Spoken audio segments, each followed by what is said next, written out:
সাহাবীরা বলে, হুজুর আবু যর একটু দূরে দূরে থাকে, সাহাবীদের মেলের ভিতরে আসে না। প্রিয় নবী বললেন, আমার আবু যরকে ছেড়ে দাও, ও একাই থাকবে, একাই মারা যাবে, কিন্তু বহু সাহাবী, বহু মানুষ তার জানাজায় অংশগ্রহণ করবে। নবীর প্রতি সাহাবীদের ইয়াকিন কি ছিল একটু খেয়াল করেন। তা আবু যর গিফারি খুব নির্জনে চলে গেলেন, মরুদ্যানে, মরুভূমির ভিতরে, তেনার স্ত্রীকে সাথে নিয়ে, দুইজন।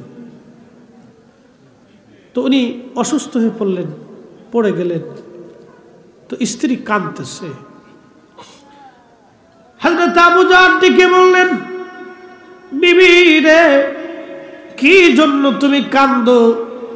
বিবি ডাক দেয় বলে, স্বামী আমার, কান্দি, এখন আপনি যদি মারা যান, কে আপনার জানাজা পড়াবে? এই মরুভূমির ভিতরে কোনো মানুষ নাই, কে আপনার কাফন দাফন পরাবে? কাফন কেনার মতো তো কোনো পয়সা করি আমার কাছে নাই, আপনার একটা জুব্বা দিয়ে তো সারা জীবন কাটাইলেন,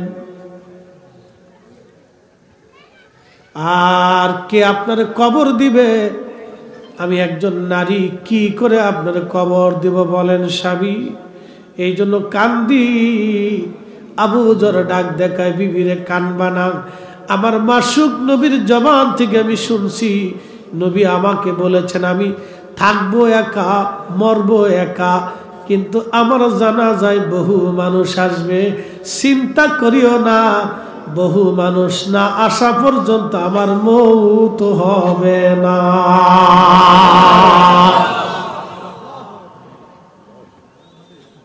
কি ইয়াকিন ছিল তাদের কলিজার ভিতরে রাসূলের প্রতি। আর আমরা খালি প্রশ্ন তুলি, আজাইরে প্রশ্ন, দলিল তালাশ করি, দলিল কোন কিতাবে আছে? আরে রাসূল বুঝার জন্য দলিল লাগে, যাকে আরশে মুআল্লার উপরে নিয়ে উফুকিল আলাতে আল্লাহ গল্প করলেন কোটি কোটি বছর, বিনা দলিলে, বিনা বাক্যে তাকে নিয়ে গেলেন। মেরাজের রাত্রিবেলা দিদার এলাহি দিলেন, সর্বোচ্চ লা মাকানে নিয়ে তাকে সম্মানিত করলেন। তার ইজ্জতের জন্য দলিল কিসের আবার? হ্যাঁ, আল্লাহর পরেই এক বাক্যে যার মর্যাদা, সমগ্র সৃষ্টির মাথার উপরে যার কদম, তিনি রাহমাতুল লিল আলামিন। এক বাক্যই তো দলিল, আবার নতুন করে এই দলিল খুশাখুশি করার প্রয়োজন কি আছে? খুব মনোযোগ দেন। আবু যর গিফারি বলতেছে, বিবি রে, তুমি একটু টিলার উপরে উঠে দেখো তো কোনো কাফেলা আসে কিনা, যদি কাফেলা আসে তাহলে বুঝবো আমার সময় গনিয়ে গেছে, আমার মৃত্যুর যন্ত্রণা আসবে। আর যদি কোনো কাফেলা না আসে তাহলে বুঝবা এই যাত্রাও আমি আসি, মরি নাই। সমস্ত ফেরেশতাদের ভিতরে আমার রব, আমার মালিক, আমার আল্লাহ বিরাট বড় মহাসম্মেলন করে বলেন, ইন্নী জাইলুন ফিল আরদি খলিফা, আমি পৃথিবীর মধ্যে আমি আল্লাহর খলিফা পাঠাবো।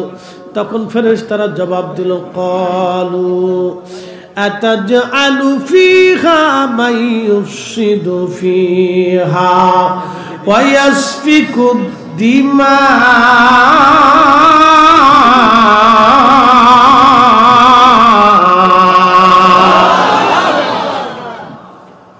কথা কি বোঝা যায়? অসুবিধা হচ্ছে না তো? এবার জায়গা মতো হাত দিছি, খুব মনোযোগ দিয়ে। আজকে বাটাম চালান হবে। বলে, হুজুর বাটাম চালান কি? আমাদের ফরিদপুরে কয় লাঠি চালান। তার মানে হক কথা আজকে বলতেই হবে, চোখ মুখ বুঝিয়ে থাকা যাবে না। আমার চোখের সামনে যদি কোনো ভাই আগুনে পুড়ে, তাহলে আমরা তাকে পোড়া থেকে বাঁচাইতে চাই। পাশেই বিরাট বড় ভাটা, ভাটার ভিতরে আগুন জ্বলে, কোনো লোক যদি আগুনে পড়ে যেতে চায়, অন্যান্য শ্রমিকরা তাকে বাঁচানোর চেষ্টা করবে। দুনিয়ার আগুন থেকে যদি আপনার প্রতিবেশীকে বাঁচানোর জন্য এত বড় চেষ্টা হয়, তাহলে জাহান্নামের আগুন থেকে আমার মুসলমান ভাইকে বাঁচাইতে হবে। কথা কন না কেন?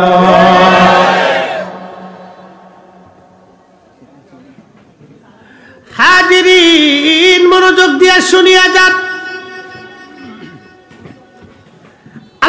ফেরেশতারা বলতেছে, রব দুনিয়ার মধ্যে কি আপনি এমন একটা জাতি পাঠাবেন? ক্বালু আতাজআলু ফিহা মাইয়ুফসিদু, তারা যায় ফ্যাসাদ করবে, অশান্তি করবে, ঝামেলা করবে, অশান্তি বাঁধাবে, বিশৃঙ্খলা করবে, ঝগড়া করবে, কিলিকবাজি করবে, শয়তানি করবে, আর তারা গীবত তহমত করবে, একজনের দোষ আর একজনের কাছে অন্যায় করে একটা বিশৃঙ্খলা তৈরি করবে। মসজিদ বানাইতে যান, কিলিকবাজ পাবেন, মাহফিল করতে যান, কিলিকবাজ পাবেন, মাদ্রাসা বানাইতে চান, কিলিকবাজ পাবেন, মায়ের বিয়ে দিতে চান, কিলিকবাজের অভাব নাই। কথা বল না কেন? আসছেন নারে তাকবীর, নারে রিসালাত, আহলে সুন্নাত ওয়াল জামাত, প্রধান বক্তার আগমন। আচ্ছা, মুফতি এহসানুল হক জিহাদি সাহেবের আগমন। মাশাআল্লাহ মাশাআল্লাহ। নিয়ে ভালো করে খাওয়ান আর কি, খুব সুন্দর করে রাখে, কায়দা মতো খাওয়াই তুই আগে। আসলে ঘটনা হলো কি, অ্যাডভোকেট এই পাটোয়ারি ভাই, কালাম পাটোয়ারি ভাই, দিলওয়ার পাটোয়ারি সাহেব, এই আমরা সব আলেমদের মহব্বতের মানুষ আর কি, বুঝছেন নি? সুন্নি আলেম এমন কেউ নাই যে ওনাদের সাথে মহব্বত না আছে। এটা একটা দিক, সবার সাথে কিন্তু মহব্বত হয় না। কথা কন না কেন, ঠিক কিনা? ভালোবাসা আলাদা দিক, সবার সাথে প্রেম হয় না। এই জন্য আল্লাহ প্রেম করার লেগে মানুষে বানাইছে। সুবহানাল্লাহ, কি বাড়ি যাই, জিনদের সাথে আল্লাহর প্রেম হইছে না। ফেরেশতারাও আল্লাহর সাথে প্রেম করতে চায়, কিন্তু আল্লাহর সাথে ফেরেশতাদের প্রেম হইছে না। প্রেম করতে চায় খাজা বাবা আজমিরির সাথে, এই জন্য খাজা বাবা আজমিরি হয়েছে। একসাথে কইলেন না মারহাবা? আসতেছি, জাগা মতো হাত মারছি। খুবই মনোযোগ দিয়ে রাস্তাঘাটে, দোকানপাটে, মেলার ভিতরে হাজার হাজার মানুষ, বাজারেও মানুষ। জানি অনেকে বাজারে বসে আমার কথা শুনেন, ফেরেশতাদের আপত্তি, আল্লাহ নামাজ পড়বে না, রোজা করবে না, হজ করবে না, যাকাত দিবে না, এইগুলি আপত্তি করেন নাই। একটা আপত্তি প্রথম, মাইয়ুফসিদু, ওরা ফ্যাসাদ বাঁধাবে, অশান্তি বাঁধাবে। এই আমার দিকে তাকান, খুব মনোযোগ দিয়ে কথাগুলি শুনে যান। আজ থেকে 800 বছর আগে প্রায় এদেশে ইসলাম আনলেন হযরত শাহজালাল ইয়ামানি, মুজাররদি, শাহ পরান, শাহ মাকদুম, শাহ আলী বাগদাদি, সিফা সালাত, শাহ মুস্তফা, এইরকম ফতে গাজী এবং কল্লা শহীদ রহিমাহুল্লাহ, অনেক ওলিরা ইসলাম আনছেন। আজ থেকে 700 বছর আগে, 750 বছর আগে আল্লাহর ওলি শাহজালাল ইয়ামানি মুজাররিদি এই দেশে আসলেন। আমার খুব মনোযোগ দিবেন, আল্লাহর ওলি শাহজালাল ইয়ামানি মুজাররিদি, উনি যদি বুকের উপরে হাত বেঁধে নামাজ পড়তেন, এদেশে এই 800 বছর ধরে কোটি কোটি মুসলমান বুকের উপরে হাত বেঁধে নামাজ পড়ত। উনি নাভির নিচে পড়েছেন, ওনার সাথে 360 জন ওলি, তারাও নাভির নিচে হাত বেঁধে নামাজ পড়েছেন, তারাও নামাজে আমিন আসতে বলেছেন। এখন আপনারা বলেন, শাহজালাল যে 800 বছর আগে নাভির নিচে হাত বেঁধে নামাজ পড়লেন, এটা কি শাহজালালের তরিকা না নবীর তরিকা? জোরে জোরে জোরে কোন, জোরে কোন, জোরে জোরে। তাহলে 800 বছর ধরে চলে আসা ইসলাম সুদূর ইয়ামান দিয়ে রাসূলের রওজা মুবারক হয়ে, ভারতের দিল্লি নিজামউদ্দিন আউলিয়া হয়ে বাংলার জমিনে ইসলাম আসলো। সেই দিন 800 বছর আগের থেকে মুসলমান, 1400 বছর থেকে মুসলমান নাভির নিচে হাত বেঁধে নামাজ পড়ে, এটাই নবীর তরিকা। আজকে ওরা কারা? আমার দেশে নতুন করে মসজিদ মাদ্রাসা বানাইয়া, আহলে হাদিস নাম দিয়া ওরা কারা? আমার সমাজের ভিতরে ফাসাদ বাধাই দিল, ওরাই হলো শয়তানের দালাল।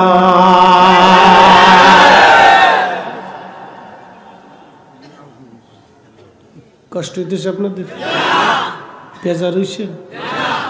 ওটা যদি আমার মামাতো ভাই হয় তাও কিছু করার নাই। কি কথা কর না কেন? তারাবির নামাজ 1450 বছর ধরে মুসলমান 20 রাকাত পড়ে। খাজা বাবা আজমিরি ইসলাম আনলেন 1000 বছর আগে। মারাবা কইলেন না? আচ্ছা আপনারা বলেন, খাজা বাবা আজমিরি 1000 বছর আগে ইসলাম আনলেন, উনি যদি বুকে হাত বেঁধে নামাজ পড়তেন, এদেশের কোটি কোটি মুসলমান বুকে হাত বেঁধে নামাজ পড়ত। উনি নাভির নিচে হাত বাঁধছেন, তারাবির নামাজ 20 রাকাত পড়ছেন। উনি যদি 8 রাকাত তারাবির নামাজ পড়ে যাইতেন, এদেশের কোটি কোটি মুসলমান 1000 বছর ধরে 8 রাকাত তারাবির নামাজ পড়ে যাইতেন। আজকে ওরা কারা? আমার তারাবির নামাজে হাত দিয়া 20 রাকাত তারাবির 12 রাকাত চুরি করিয়া 8 রাকাত বানাইয়া আমার নামাজ যারা চুরি করলো, ওরাই হলো বর্তমানের অরিজিনাল বর্ণচোরা।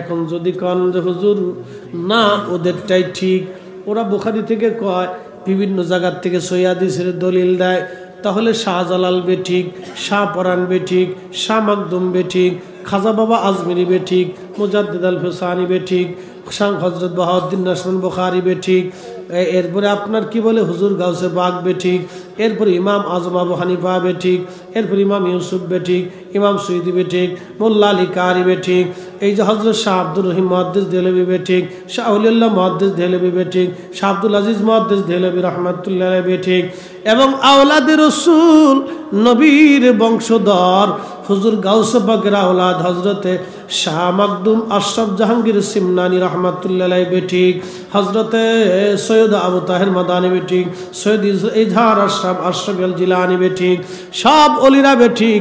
ওরা হয়ে গেল ঠিক। তাহলে শাহজালাল রাহমাতুল্লাহ আলাইহি যায় নামাজ দিয়ে নদী পার হইল, ওখানে কমুরে তোদের যত শায়েখ মৌলবী আছে সব কয়টা বুড়িগঙ্গার পানির কিনারে নিয়ে চলে আয়, সব কয়টা বুড়িগঙ্গার নদীর কিনারে নিয়ে আসবি, আমরা যায় নামাজ বিছাই দিব, পোস্তগোলা ব্রিজের নিচে তোরাও দাঁড়াবি, আমরাও দাঁড়াবো। শাহজালাল রাহমাতুল্লাহ আলাইহি যায় নামাজ বিছে নদী পার হইল, তোরা যায় নামাজ বিছে বুড়িগঙ্গা নদী পার হবি। তোরা যদি পার হইতে না পারস, তাহলে বুড়িগঙ্গার পানির ভিতরে কায়দা মতো সুবাইয়া বাপ ডাহামো।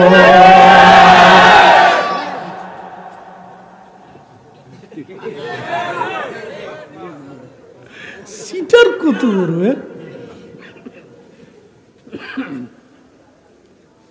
দেশে পাগল ছাগলে ভরে গেছে। এক ভাই 2 ভাই গেছে শ্বশুর বাড়ি বেড়াইতে, বুঝছেন গল্প কমু। আমি ওই শুনেন ওই বিরুদ্ধেও আর সহজে করি না, আবার করলে একবারে সহজে সাইডে দিই না, ওর চামড়া পর্যন্ত শুইলে ফেলে দিই একবারে। তো খুব মনোযোগ দিয়ে এই 2 ভাই শ্বশুর বাড়ি গেছে, যাওয়ার পরে বড় ভাই আর ছোট ভাই, তো এই দুটোটাই হলো বলদা।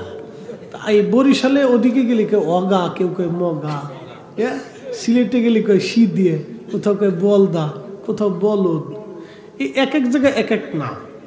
তো ধরেন এই 2 ভাই শ্বশুর ভাই বেড়াইতে গেছে, তো মা হিসাবে চিন্তা করলো যে জামাই রে আদর করি আর না করি, পুত্রারে যদি আদর না করি তো দেশে যাইয়ে আমার মায়ের জ্বালাইব, এই বেজ্জিতি করবো। তো জামাইরে খাওয়ান একটু কম টম দিয়ে পুত্রারে খুব ভালো করে মাছ গো সেটা বাচ্চা বুচ্চে খাওয়ায়। তো একদিন খাওয়া দাওয়া শেষ, তো বিদায় দিয়ে আসবে। আপনার তো জানেন নতুন আত্মীয় গেলে কিছু গিফট টিফটি উপহার দেয়।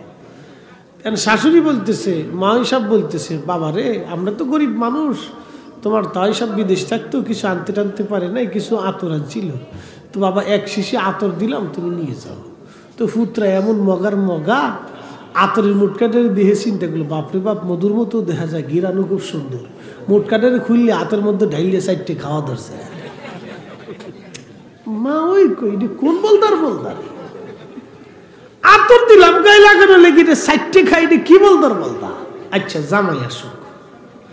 তো জামাই বাবাজি আসছে, শাশুড়ি আম্মা ডাক দেখে, বাজান এদিকে আসেন তো। তো কাছে আসছে, কি ব্যাপার আম্মা, ডাকতেছেন কারণ কি? বাবা ডাকতেছি তোমার ছোট ভাই কি মগা সগা নাকি? বলে কেন আম্মা কি হয়েছে? বলে তোমার শ্বশুর আব্বা বিদেশ থাকতো, কিছু আতর টাতর আনছিল, তো এক শিশি আতর দিলাম, কি বলদা এই মুটকাটারে খুললে হাতের মধ্যে ঢাইলে এই যে সাইডটে খাওয়া ধরছে। জামাইকে হম কত বড় বলো, চিন্তা করেন, ও আমার ছোট ভাই, আমি ওর বড় ভাই, ওরে আদর করিয়ে আমার শ্বশুর বাড়িতে লিয়েছি। আমার শ্বশুর কত কষ্ট করে বিদেশ থেকে আতর আনছে, আপনি দিলেন, ও মুটকাটারে খুললে হাতের মধ্যে ডাইলে সাইডটে সুইটে খাইলো, আমি যে ওর বড় ভাই, আমার একটু দিলেও না, একটু জিগেলেও না। শাশুড়িকে উরে বাপরে বাপ, জামাই দেখি আরো মগার ঘরের মগা। তো আজকে যারা ওলি আল্লাহর রাস্তা বাদ দিয়ে শয়তানের রাস্তা ধরছো, এই সমস্ত ছোটখাটো সুনাপুটি শায়েকের রাস্তা ধরছো, তোমরা হলো আন্তর্জাতিক খ্যাতি সম্পন্ন মগার ঘরের মগা। কথা কর না কেন? এদেশের সব মৌলবী এক পাল্লায় যদি দেন, ওই সমস্ত নজদিক শাহজালাল রহমতুল্লাহ জুতা আর এক পাল্লায় দিলে হযরতে শাহজালাল ইয়ামানি মুজাদ্দিদের জুতার ওজনের সমান হবে না। কোথায় লিয়াকতালি, কোথায় জুতার কালি? আইসা ঘন্টা মুড়ি দিয়ে ভাবলে বসে গেছে সাইকে মাদানি, কি ভাব লইছি। নবীর উম্মত খুব মনোযোগ দিয়ে, বেশি দলিল আমি দেই না, আজকে একটা কথা আপনাদেরকে শোনাই দিয়ে যাই। এই 1450 বছর ধরে আমরা ঠিকই নামাজ পড়ি, 1450 বছর ধরে আমরা ঠিকই রোজা রাখতেছি, ঠিকই আমরা জানাজা পড়াচ্ছি, নবীর তরিকায় চলতেছে, কোনো ব্যক্তির তরিকায় চলে না, এটা নবীর তরিকায় চলতেছে। খুব মনোযোগ দিয়ে যান। আজকে 1450 বছর ধরে মুসলমান 20 টাকার তারাবি ঠিকই পড়তেছে, এটা কারো ব্যক্তিগত তরিকা না, এটা আমার নবীর তরিকা, সাহাবীদের তরিকা। কথা কন না কেন, ঠিক কিনা? আমার দিকে তাকান, একটু হিসাব কষে দিয়েছি, দলিল ভরে নেন। প্রত্যেক ব্যক্তির মাহে রমজানে 12 রাকাত করে তারাবি যদি চলে যায়, তো 30 রমজানে কত রাকাত তারাবি গেল? 360 রাকাত। বাবারে, 360 রাকাত তারাবি কিয়ামত পর্যন্ত মাথা কুটলেও আর কোনোদিন পাবেন? 360-এ সেজদা হয় কয়টা? 720টা সেজদা ওরা চুরি করে ফেলছে। শয়তানে নাচে আর কয়, বাপ তোদের মতো দুলাভাই থাকতে আমার আর চিন্তা নাই। কিরা ঠিক করিস নাকি তোরা? ঠিক আছে, মুসলির পাওয়ার আছে। 720টা সেজদা চুরি হয়ে গেল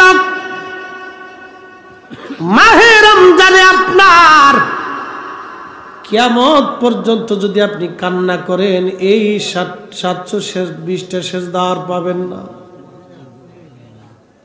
আল্লাহর নবী মিম্বার মুবারকে কদম রাখছে, সুনানুত তিরমিজির হাদিস বিশুদ্ধ। নবীজি আমিন বলে ডাক দিলেন, দ্বিতীয়বার আমিন, তৃতীয়বারও আমিন। সাহাবীরা বলল, হুজুর 3বার মিম্বারে কদম রাখলেন, 3বার আমিন বললেন, হিকমত তো বুঝলাম না। আল্লাহর নবী বললেন, সাহাবীরা রে, আমি মিম্বারে কদম রাখছি। জিবরাইল আমিন এসে বলল, ইয়া রাসূলুল্লাহ, ইয়া হাবিবাল্লাহ, যে আপনি নবীজির নাম মোবারক শুনলো কিন্তু দুরূদ শরীফ পড়ল না, সে ধ্বংস হয়ে যাক। আমি নবীজি কবুল করে বললাম আমিন। তাহলে দুরুদের বরকত কি? আজকে দুরুদের বিরোধিতা যারা করে, এই সব হলো শয়তানের দালাল। আমরা নবীজির নাম শুনে সোমা খাই, খান কিনা? এই মাসালা তো আমি লিখি নাই, হানাফি মাযহাবের অন্যতম ফকি, বিশ্ববিখ্যাত মুফতি আজম আল্লামা ইমাম শামি ফতোয়া শামির কিতাবুস সালাতের বাবুল আযানের মধ্যে তিনি এই মাসালা লিখছেন। ইমাম শামির মতো বিশ্ববিখ্যাত ইমামরা, ইমাম ইসমাইল হক বিশ্ববিখ্যাত মুফাসসির, ইমাম শামসুদ্দিন সাখাবীর মতো বিশ্ববিখ্যাত হাদিস বিশারদ, কোনটা এই মাসালার উপরে লিখে দিয়ে ফতোয়া দিয়ে গেছে। মোল্লা আলী কারি মাক্কির মতো বিশ্ববিখ্যাত হাদিস বিশারদ এবং জমানার মুজাদ্দিদ, তিনারা এই মাসালার উপরে ফতোয়া দিয়ে গেছে। অতএব ছোটখাটো সোনাপুটি মৌলবীর ফতোয়া মানার টাইম আমাদের না। এটা কোন আঙ্গুল?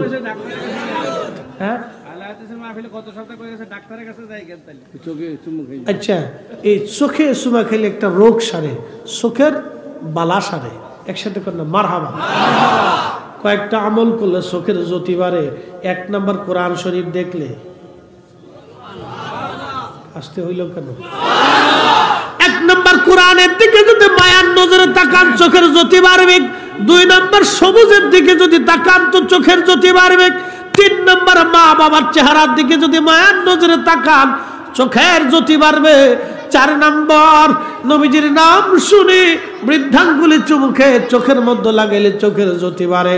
ওরা যদি কয় ডাক্তারের কাছে যাও কে, তাহলে ওদেরকে জিজ্ঞাসা করার দরকার এই নবীজির নাম শুনে চোখের জ্যোতি বাড়ে। যদি না বাড়ে, তোমরা যদি যুক্তি দিয়ে যাও যে ডাক্তারের কাছে যাওয়া লাগে কা, চোখের ওষুধ খাওয়া লাগে কা, তাদেরকে বলবো তাহলে আল্লাহর শক্তি থাকার পরেও ইসরাইল ফিলিস্তিনের মুসলমানদেরকে মারে কে? কি কথা কর না কেন? সব ক্ষমতার মালিক কে? আল্লাহ। তাহলে আল্লাহর এত ক্ষমতা তো ফিলিস্তিনের মুসলমান এত মরতেছে কে? শয়তানি যুক্তি দিয়ে কোনোদিনও রসুলের দুরূদ থেকে আমরা জুদা করতে পারবে না। কথা কর না কেন? এগুলো হলো শয়তানি যুক্তি। ওই কিছু নজদির আগে যুক্তি দিত, ইরাকে এত বোমা মারতেছে, হুজুর গাউসে পাকের যদি এত ক্ষমতাই থাকে তো এত বোমা বুশ ইরাকে কেমনে ফেলাইল? ওরে শয়তান কোথাকার, যুক্তি একটা দিছে। মানে ওরা বুঝাইতে চায় যে বুশে বোমা ফেলাবে আর হুজুর গাউসে পাক ওই বোমা ঠেকাবে। বুঝতে পারছেন? তার মানে অর্থ হলো ওরা আল্লাহর ওলিদেরকে আল্লাহর প্রতিদ্বন্দ্বী বানাই দিতে চায়। ওলিরা কি আল্লাহর প্রতিদ্বন্দ্বী না আল্লাহর বন্ধু? তাকদীরের ফয়সালা কি আমাদের না আল্লাহ? এগুলি করলে, ইবাদত করলে আল্লাহ তাকদীরকে বুলন্দ করে। এ শুনেন, মানুষ দান করে না, দানের একটা ফজিলত হলো যারা দান করে তাদেরকে আল্লাহ বালা মুসিবত থেকে বাঁচায়, অ্যাক্সিডেন্ট থেকে বাঁচায়, রোগ শোক থেকে বাঁচায়, তার রিজিকে বুলন্দি দেয়। অনেক মানুষ দান করে কিন্তু অ্যাক্সিডেন্ট করে। এখন কি করবো? তাহলে আল্লাহ রসুলের কথা মিথ্যা। ওরা তো বুঝাবার চাই, এটা আজাইরে যুক্তি আর কি। শয়তান কত কোয়ালিটির আছে তার হিসাব নাই। অনেক কোয়ালিটির শয়তান দেশে। তো শয়তান যত কোয়ালিটির হোক, আমরা এই শয়তান যত কোয়ালিটির হোক, আমরা শয়তানের যুক্তিতে হার মানবো না। কথা কন না কেন? ঠিক কিনা? নবীর দুরূদ চলবে, চলবে। হ্যাঁ, আওয়াজ হচ্ছে না, জোরে বলেন চলবে। শুনিয়া যান মুসলমান,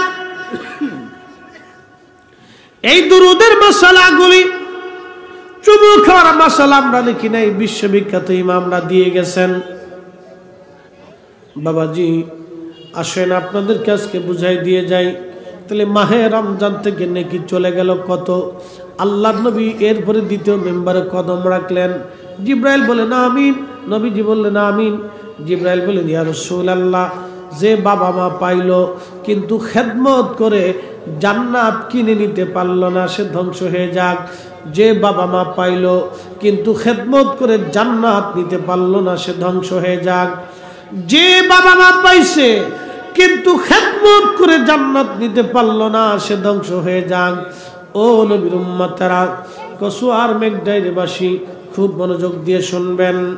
3 নম্বরে নবীজি বলেন উম্মতেরা রে শোনো, আল্লাহর নবীর আল্লাহর জিব্রাইল এসে বলেন ইয়া রাসূলুল্লাহ, যে মাহে রমজান পাইল কিন্তু মাহে রমজানের হক আদায় করে নিজের জীবনের গুনাহগুলি মাফ করে নিতে পারল না, সে ধ্বংস হয়ে যাক। যে মাহে রমজান পাইল কিন্তু নিজের গুনাহগুলি মাফ করাই নিতে পারল না, সে ধ্বংস হয়ে যাক।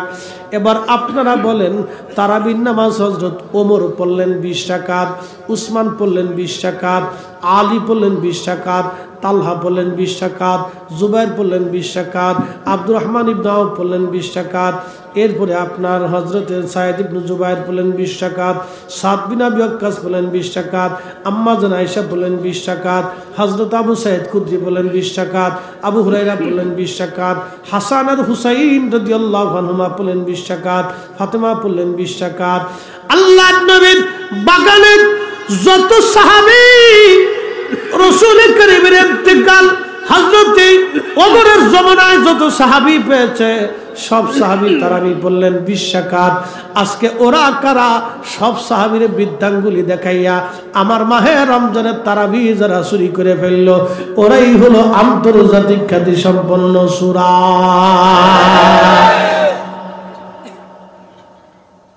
কষ্ট হচ্ছে আপনাদের? আজকে ওমর রাদিয়াল্লাহু আনহু যদি জিন্দা থাকতেন তাহলে কি বাটাম চালানো হইতো কোনটা? মৌলবী আমি ওমর 20 রাকাত তারাবি নবীর তরিকায় পড়াইছি আর তুমি আইয়া ফতোয়া দিয়ে 8 রাকাত বানাইছ। সামরা পিঠে একটু থাকতো না, জুতা দিয়ে বাইরে ইয়া মুসলিম মিল্লাতের সীমানা থেকে বের করে দিতেন কুলাঙ্গারদেরকে। কথা কর, ধর্ম নিয়ে ফাজলিমি করে একটা সীমা থাকা উচিত।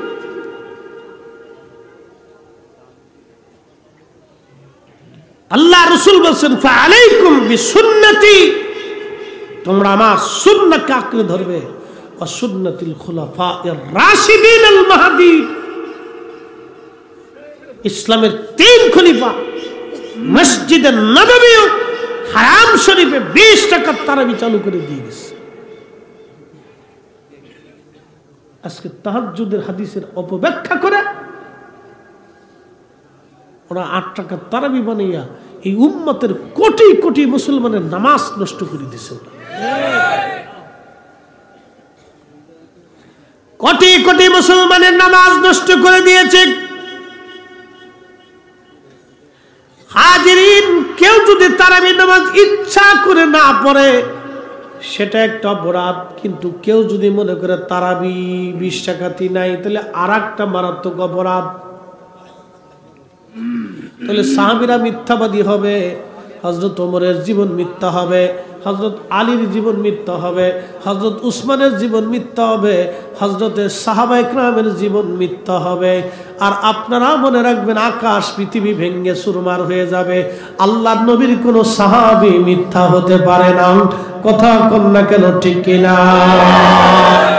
সচ্চে মুসলমান ওরা, নামে মুসলমান, ইমানদারের ইমান নিয়ে করছে যারা খেলা, ওরাই তো আসলে এজিদেরই চেলা। দাড়ি টুপি পাগড়ি আছে দেখতে মাওলানা, ভিতরে নাই নবী প্রেম ইয়াজিদে ভরা। ঘুমাইছে? তারপর দিয়ে দিব। তাহলে অ্যাডভোকেট সাহেবরে বলে দিই আল্লাহু আকবার। তাহলে ফেরেশতাদের আপত্তি কি? আল্লাহু আকবার ওয়ালিল্লাহিল হামদু বিসমিল্লাহির রাহমানির রাহিম।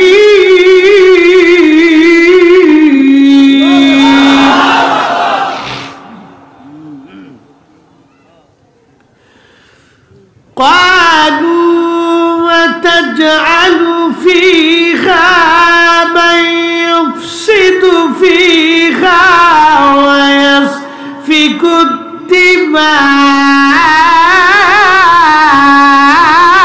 الدماء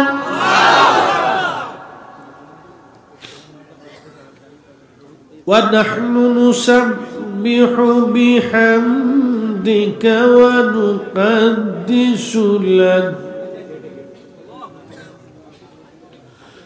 ونحن نسبح بحمدك ونقدس لك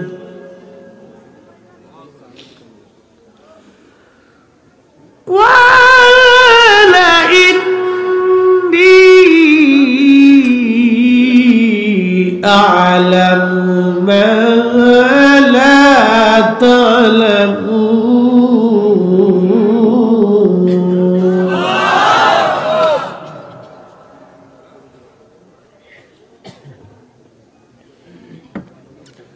শাটা খুব ভালো ছিল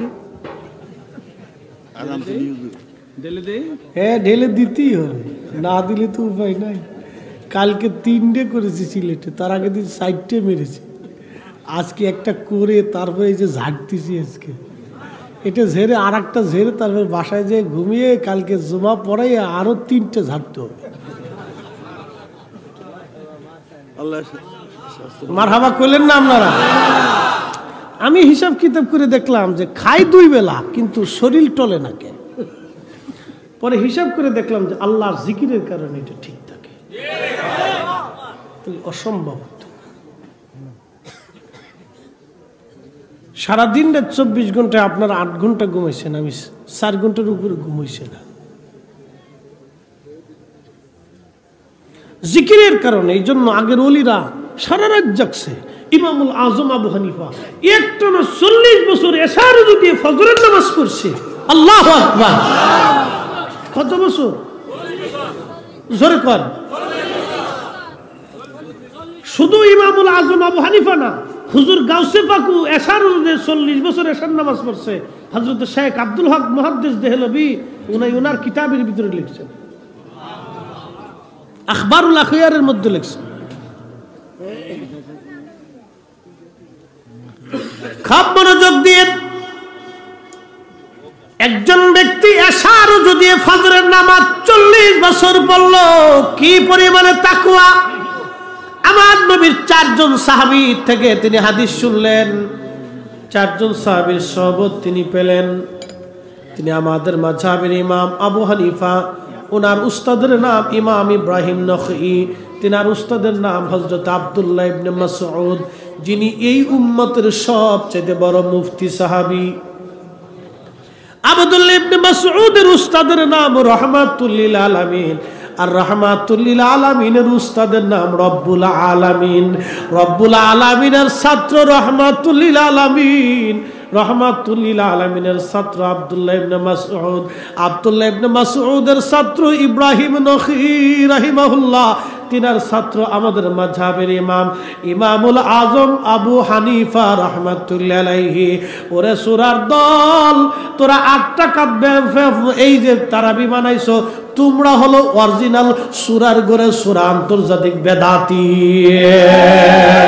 ওরাই হলো অরিজিনাল বেদাতি ওরা সাহাবীদের আইন চেঞ্জ করে ফেলছে সাহাবীদের সুন্নাত চেঞ্জ করেছে নবীর সুন্নাত চেঞ্জ করেছে ওরা হলো অরিজিনাল বেদাতি বেদাতি বেদাতি বেদাতি কথা কর না ঠিক করে আমরা বেদাতি না ওরা আমরা না হারা বেদাতি কি আমরা না হারা নামাজ কি আমরা পরিবর্তন করছি না হারা মসজিদে ভেজাল কি আমরা বাঁধাইছি না হারা ওরাই ভেজাল বাঁধাইছে বেদাইতের গোষ্ঠী আমরা কই বেদাতি উদর ফিনটি বুদর করে চুরি করছে একজন চাপাইছে আর একজনের গাড়ির উপরে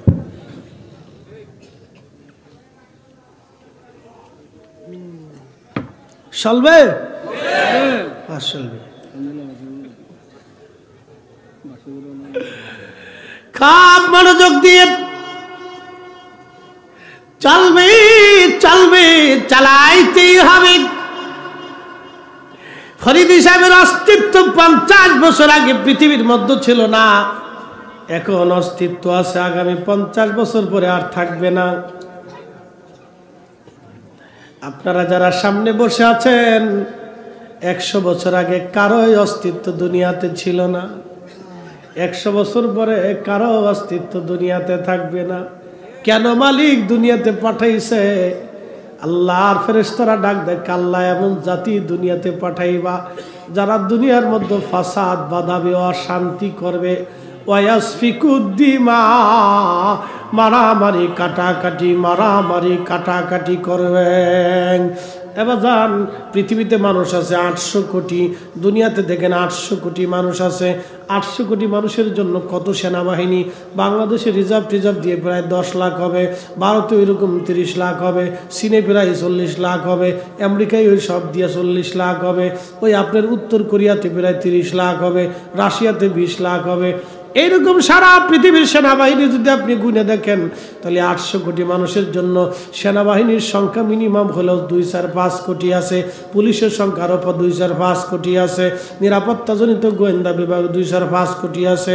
তাহলে 15 কোটি মানুষ করি শুধু মানুষের নিরাপত্তার জন্য। কিন্তু এত কুত্তা কোনো পুলিশ নাই। কথা বুঝেন না মনে হয়?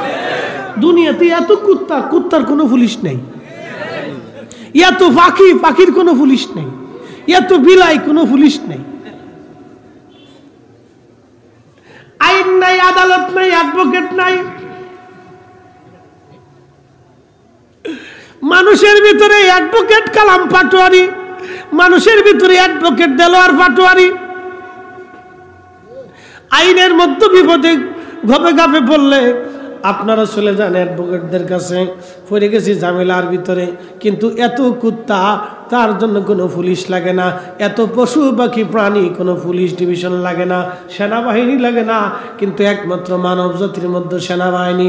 কুত্তা জীবনে মারামারি করলো, কোনোদিন মার্ডার হইল না। বিলাই মারামারি করছে, কোনোদিন মার্ডার হয় নাই। দেখবেন বিলাই যখন মারামারি করে হাতাহাতি করে 4G স্পিডে, ওর হাত দেখা যায় না, কিন্তু রক্ত বেরোয় না। এই কি কথা কন না কেন?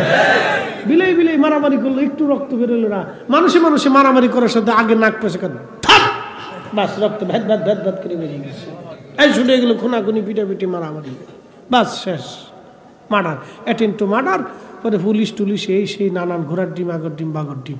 মানুষ এই জন্য ফেরেশতারা কইল আল্লাহ ওয়াসফিকুদ দিমা, ওরা রক্তপাত করবে, মারামারি করবে। কথা তো সত্য, কিন্তু তারপরেও আল্লাহ ফেরেশতারা আবার বলতেছে ওয়া নাহনু নুসাব্বিহু বিহামদিকা ওয়া নুকাদ্দিসু লাক। মালিক রে, ইবাদত যদি দরকার হয় তাহলে আমরা ফেরেশতারা করতেছি, ওয়া নাহনু, আমরাই তো, নুসাব্বিহু, তোমার তাসবিহ করতেছি, বিহামদিকা, তোমার হামদ করি, ওয়া নুকাদ্দিসু লাক, তোমার পবিত্রতা বর্ণনা আমরা করি। ওগো মালিক, এই মানব জাতি খলিফা দুনিয়াতে আবার দরকার কি? আল্লাহ এক জবাব দিয়ে লাজবাব করে দিলেন। ক্বালা ইন্নী আ'লামু মা লা তা'লামুন, আমি যা জানি তোমরা তা জানো না। এর অর্থ হলো এই মানব জাতির ভিতরে আল্লাহ তার হাবিব বন্ধু নূরে মুহাম্মাদিরে মানব জাতির ভিতরে পাঠাবে, ফেরেশতারা জানে না। চিৎকার মেরে জোরে কন্যা মারহাবা।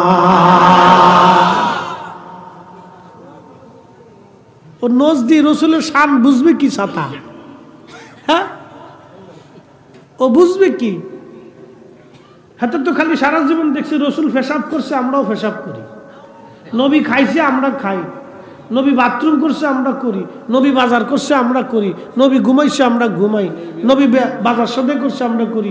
নবী বিয়ে শাদী করছে, আমরা করি। বাচ্চা কাচ্চা হয়েছে, আমরা করি। এটা রসুলও যেতা, আমরাও তেতা।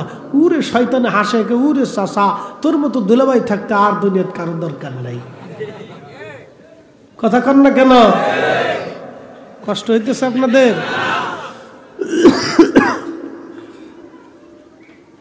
এই জন্য আমাদেরকে বুঝার দরকার। কঠিন জায়গা, অনেক বড় জটিল জায়গা উপস্থিতি। আল্লাহ কোন দিন আমরা বুঝবো আমরা জানি না। প্রিয় হাজিরিন, খুব মনোযোগ দিয়ে শুনিয়া যাবেন। এই মানব জাতির ভিতরে আল্লাহ তার নবীরে পাঠাবে। পাঠানোর জন্য আল্লাহ মানব জাতিরে সাজাইলো। এখন অনেকেই ব্যাখ্যা করতেছে নবী মানুষ হয়েছে বিদায় নবীর দাম বাড়ছে। কারণ মাটির তৈরি আদম রে ফেরেশতা দিয়ে আল্লাহ সেজদা দিবাইছে। এই সেজদা দেওয়ার কারণে মানুষের দাম বাড়ছে। অতএব নবী মানুষ বিদায় নবীর দাম বাড়ছে। ওরা বুঝাইতে চায় নবী মানুষ বিদায় নবীর দাম বাড়ছে। আচ্ছা, আপনারা কথা বুঝে যাবেন।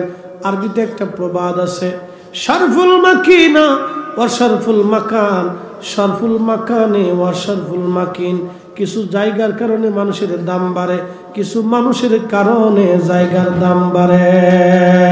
আমার নবীর কারণে মানব জাতির দাম বাড়ছে, মানুষের কারণে নবীর দাম বাড়ে নাই, ঠিক কিনা? নবীর কারণে আমাদের দাম বাড়ছে, আমাদের কারণে নবীর দাম বাড়ে নাই।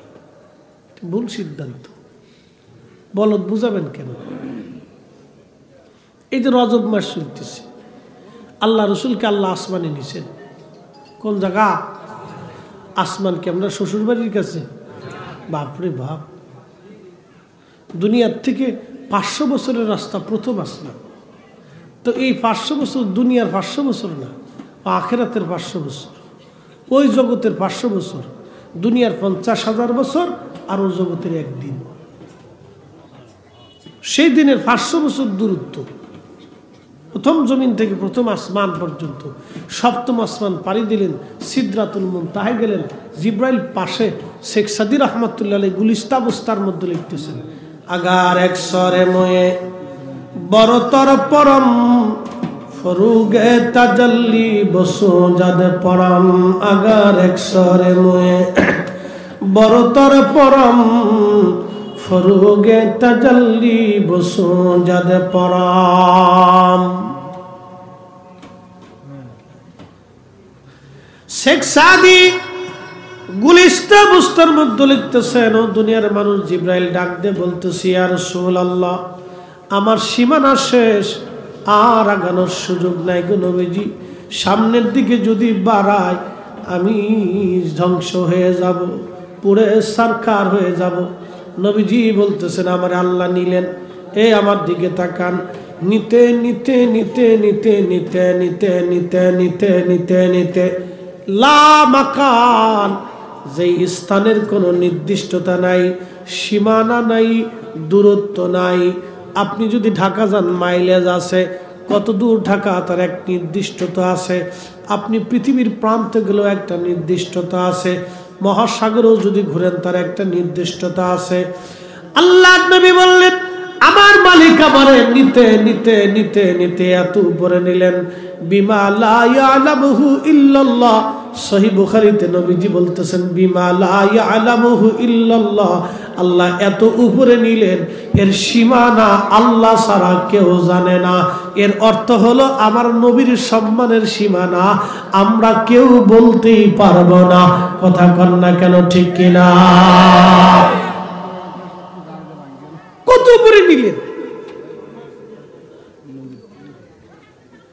কত উপরে নিলেন,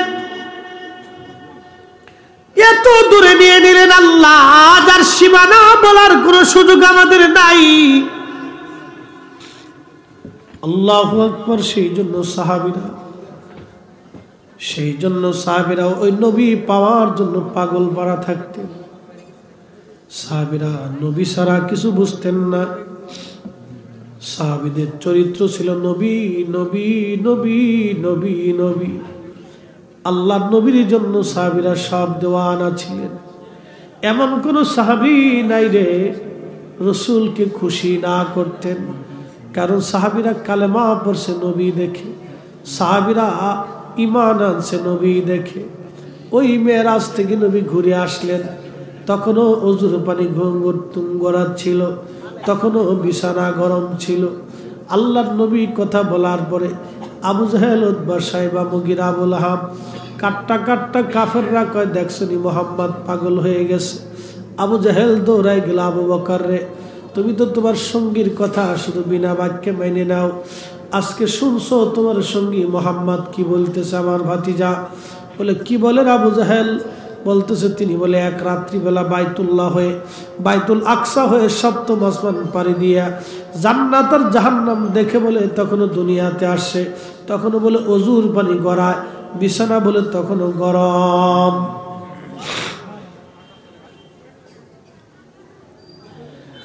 হযরত আবু বকর ডাক দিয়ে বলেন, আবু জেহেল নবী কি কথা বলছে? বলে হ্যাঁ।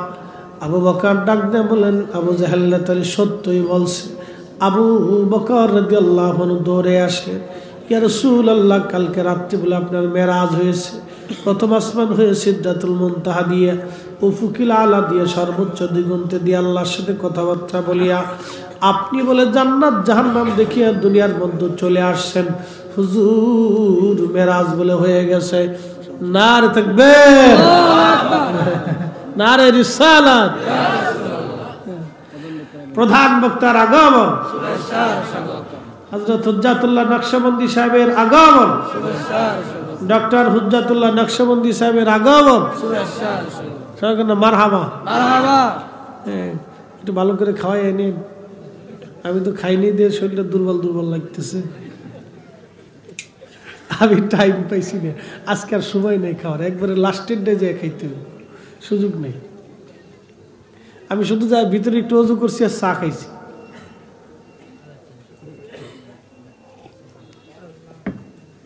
এত উপরে আল্লাহ তার রসুলকে সম্মান দিলেন যে তার সীমানা বলার মতো সুযোগ আমাদের। প্রত্যেকজন সাহাবী নবীকে কলিজা দিয়ে ভালোবাসতেন। শোনেন, ভালোবাসার কোনো দলিল হয় না, ভালোবাসার জন্য দলিলের প্রয়োজন হয় না, দলিল দিয়া কখনো ভালোবাসা হয় না। ভালোবাসা হৃদয় থেকে আসে। কথা বল, ভালোবাসা হৃদয় থেকে আসে। হে রাসূল তোমায় ভালোবাসি,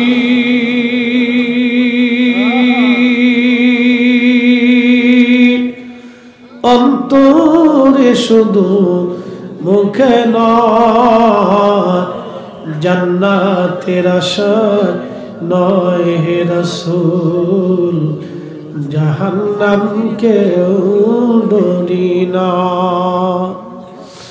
তোমায় পাওয়ার আশায় মন ছুটে যাই মদিনা। এ আশিক দিদার দাও না, আর দূরে থাকিও না। এ আশিক দিদার দাও না, আর দূরে থাকিও না। এ রাসূল তোমায় ভালোবাসি,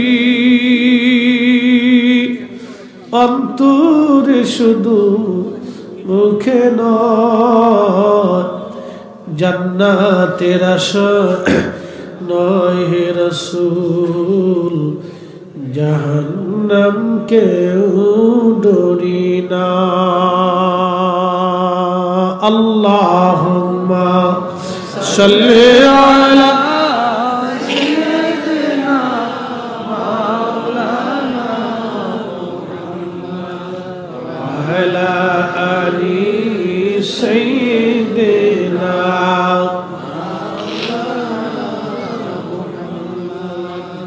ভাইজান আমার, খুব মনোযোগ দিয়ে কথাগুলি শুনবেন।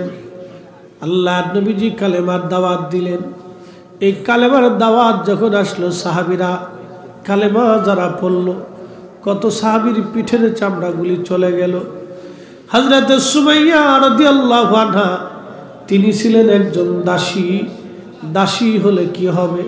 কালেমার দাওয়াত কবুল করলেন, ঈমানওয়ালা হয়ে গেলেন, ঈমানের দৌলত নিয়ে আসলেন।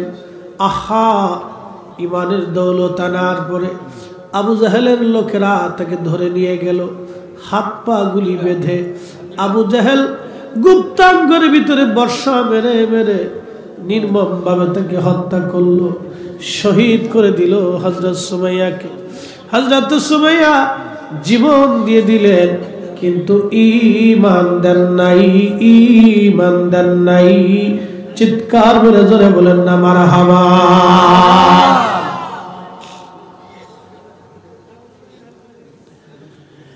এক কসুয়ার মেঘডাইনের মুসলমান, বহু দূর মাইকের আওয়াজ যায়, আপনারা কথাগুলি শুনে যাবেন। রসুলকে ভালোবাসার জন্য কোনো বয়স লাগে না, নবীকে ভালোবাসার জন্য এই আপনার কি বলে সার্টিফিকেটের দরকার হয় না, আল্লাহর নবীকে ভালোবাসার জন্য অর্থবিত্ত সুন্দর চেহারার প্রয়োজন হয় না, অনেক লম্বা চওড়া হইলেই নবীকে ভালোবাসা যায় না, আবার অনেক বেঠে কাটো হলেও রসুলকে মহব্বত করার সুযোগ নাই। যার অন্তর নবীর জন্য দিওয়ানা, ওই লোকটাই আল্লাহর নবীর দরবারে তার কদমে জায়গা হয়ে যাবে। কথা কোন ঠিক কিনা? রসুলের কদম মোবারকে তার জায়গা হয়ে যাবে। আর যদি এই বিরাট বড় পয়সাওয়ালা হলে রসুল পাওয়া যায় না।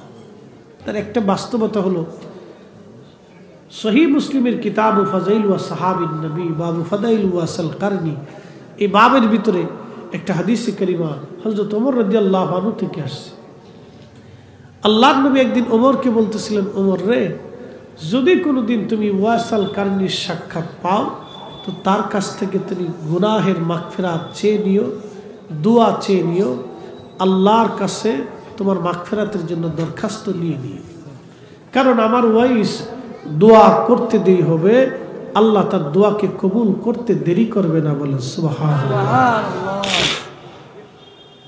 এখন প্রশ্ন, ওয়াসাল কারনির এত মূল্য দাম কেন হলো?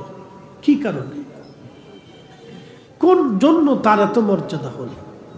তার একটা আমল ছিল, অল টাইম আল্লাহর ভয়ে তার চোখের পানি পড়ত এবং নামাজে তিনি অধিক ক্রন্দন করতেন, সেজদাতে তিনি কাঁদতেন। আর একটা কাজ ছিল হুব্বে রসুল, রসুলের মোহাব্বত দিয়ে তার দিল সবসময় উজালা ছিল, দিল ভরা ছিল, দিল সবসময় জিন্দা করে রাখতেন, উপস্থিতি খুব মনোযোগ দিয়ে। ওয়াসাল কারনির এই আদত ছিল। আর একটা হযরত ওয়াসাল কারনির গুণ ছিল, এই গুণটা হলো তিনি তিনার মায়ের অত্যধিক পরিমাণে সেবা করতেন, খেদমত করতেন। এত পরিমাণে মার সেবা তিনি করতেন, তিনি যেখানে যাইতেন মারে কাঁধে করে নিয়ে যাইতেন, যেখানে ঘুমাইতেন মারে নিয়ে ঘুমাইতেন, গোসল করাইতেন, রান্না বান্না করিয়া মার মুখের মধ্যে খাবার খাওয়াই দিতেন। আহা, আর একটু জোরে হবে সুবহানাল্লাহ। আল্লাহ তার এই কারণে মর্যাদাকে বুলন্দ করছে। তার জীবনের মধ্যে আসছে আল্লামা ইমাম জৌজি, তিনি তিনার একটা কিতাবের ভিতরে তার জীবনের বিশদ একটা আলোচনা তুলে ধরছেন। হযরত ওমর তারে 10 বছর ধরে তালাশ করছে। কত বছর? 10 বছর খুঁজতেছে এই লোকটার কোথায় পাওয়া যায়। হযরত ওমর 10 বছর ধরে তারে তালাশ করলেন।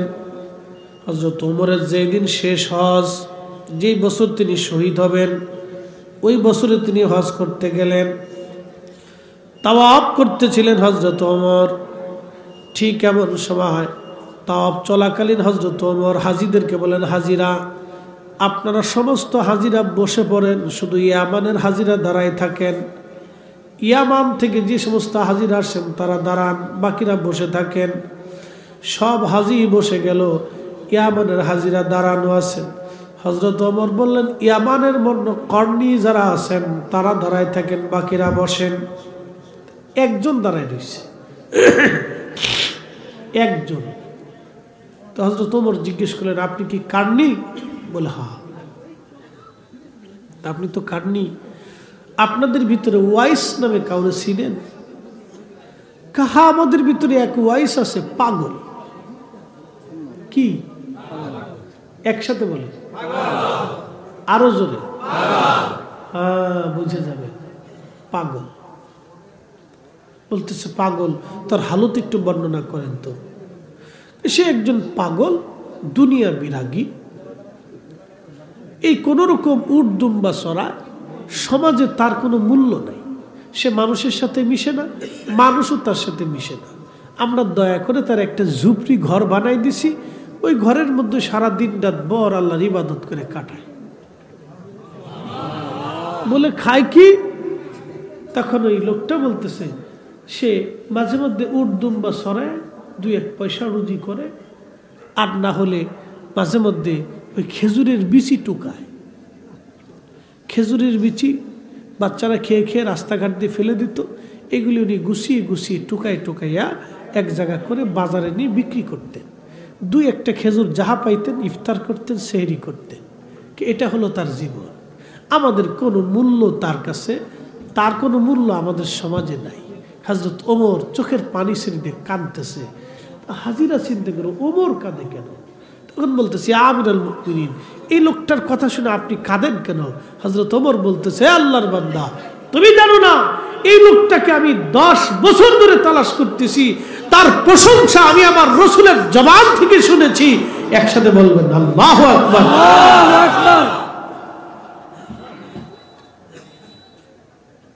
এজন্য দুনিয়াতে কিছু মানুষ যারা সম্মানিত, আখিরাতে তারা হবে অপমানিত। দুনিয়ার কিছু মানুষ যারা লাঞ্ছিত, তারা আখিরাতে হবে সম্মানিত।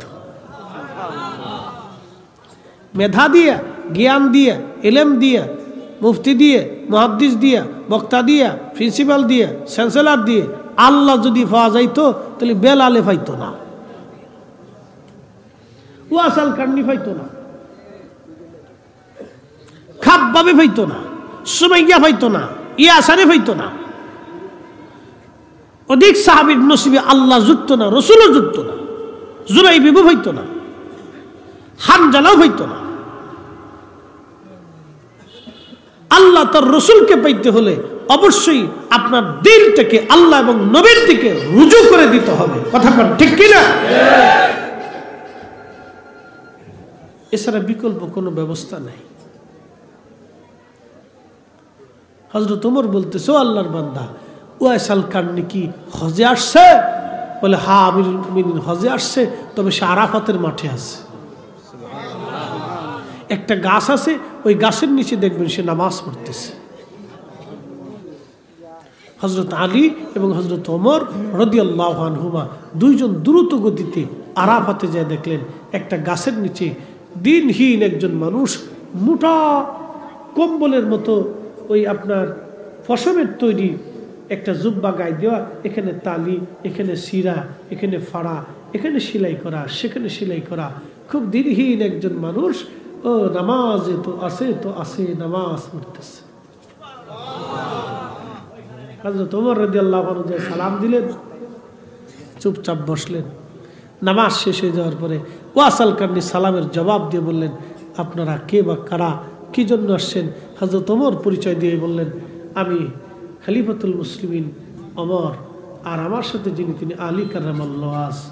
সাথে সাথে ওয়াসাল কারনি গায়ের উনার যে একটা সিরা চাদর ছিল, চাদর তো চাদর তো দামি চাদর না, তো সিরা চাদর, এখানে তালি, সেখানে পাড়া, এখানে সেলাই করা, এই চাদরখানা খুলে বিষয় দিয়ে বলতেছে, আহা আপনারা রাসূলুল্লাহর সাহাবী আলী কাররামাল্লাহু ওয়াজ, খলিফাতুল মুসলিমিন, আমি কোথায় বসতে দেব? আমার এই চাদর বিষয় দিলাম, আপনারা বসেন। আপনাদের মেহমানদারি করার মতো কোনো খেজুর, কোনো পানীয় আমার কাছে কিচ্ছু নাই।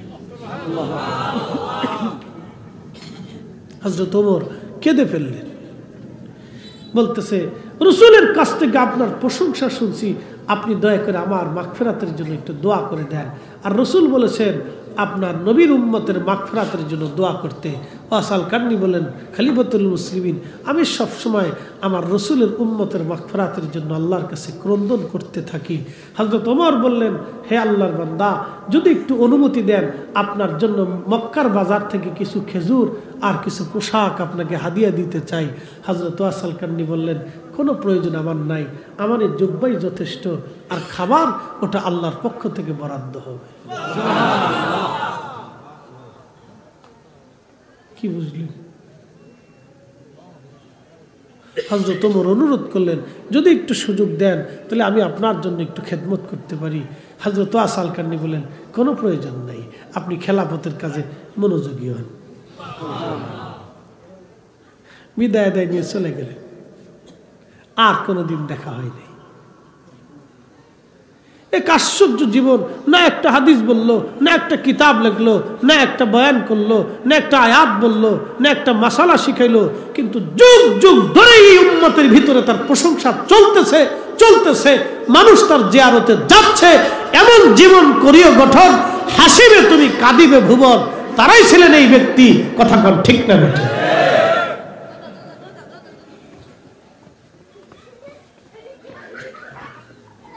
আহা, তাদের জীবনীগুলি শুনলে আপনার শরীরের পশমগুলি দাঁড়ায় যায়। কেমন জীবন ছিল তাদের, কত দিন কত বছর এইভাবে পার হয়েছে। কি খাবে আগামী দিন, কিচ্ছু ছিল না। নবীর আরেকজন সাহাবী ছিলেন, তার নাম হযরত আবু যর গিফারি রাদিয়াল্লাহু আনহু। সাহাবীরা বলে, হুজুর আবু যর একটু দূরে দূরে থাকে, সাহাবীদের মেলের ভিতরে আসে না। প্রিয় নবী বললেন, আমার আবু যরকে ছেড়ে দাও, ও একাই থাকবে, একাই মারা যাবে, কিন্তু বহু সাহাবী বহু মানুষ তার জানাজায় অংশগ্রহণ করবে। নবীর প্রতি সাহাবীদের ইয়াকিন কি ছিল একটু বেশ খেয়াল করেন। তা আবু যর গিফারি খুব নির্জনে চলে গেলেন, মরুদ্যানে, মরুভূমির ভিতরে। তেনার স্ত্রীকে সাথে নিয়ে দুইজন। তো উনি অসুস্থ হয়ে পড়লেন, পড়ে গেলেন। তো স্ত্রী কাঁদতেছে। হযরত আবু যর ডেকে বললেন, বিবি রে, কি জন্য তুমি কাঁদো? বিবি ডাক দেয় বলে, স্বামী আমার, কান্দি, এখন আপনি যদি মারা যান, কে আপনার জানাজা পড়াবে? এই মরুভূমির ভিতরে কোনো মানুষ নাই, কে আপনার কাফন দাফন পরাবে? কাফন কেনার মতো তো কোনো পয়সা করি আমার কাছে নাই। আপনার একটা জুব্বা দিয়ে তো সারা জীবন কাটাইলেন, আর কে আপনার কবর দিবে? আমি একজন নারী, কি করে আপনার কবর দিব বলেন স্বামী? এই জন্য কান্দি। আবু যর ডাক দেখায়, বিবিরে কানবা না, আমার মাসুক নবীর জবান থেকে আমি শুনছি, নবী আমাকে বলেছেন আমি থাকবো একা, মরবো একা, কিন্তু আমার জানাজায় বহু মানুষ আসবে, চিন্তা করিও না, বহু মানুষ না আসা পর্যন্ত আমার মওত হবে না।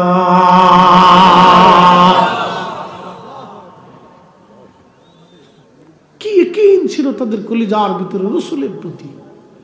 আর আমরা খালি প্রশ্ন তুলি,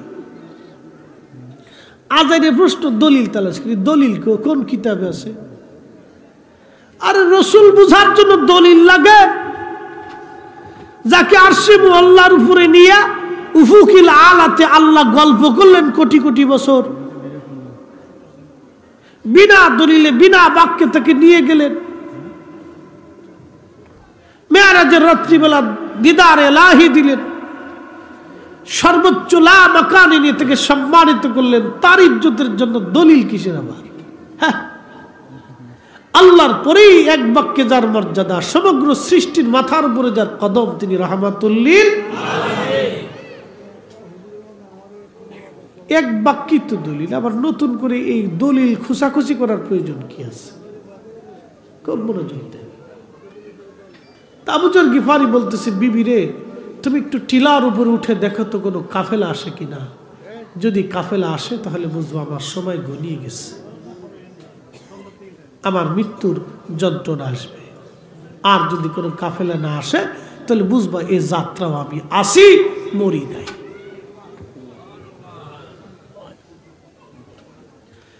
হযরত আবু যর গিফারির বিবি দৌড়াইয়া টিলার উপরে উঠে দেখতেছে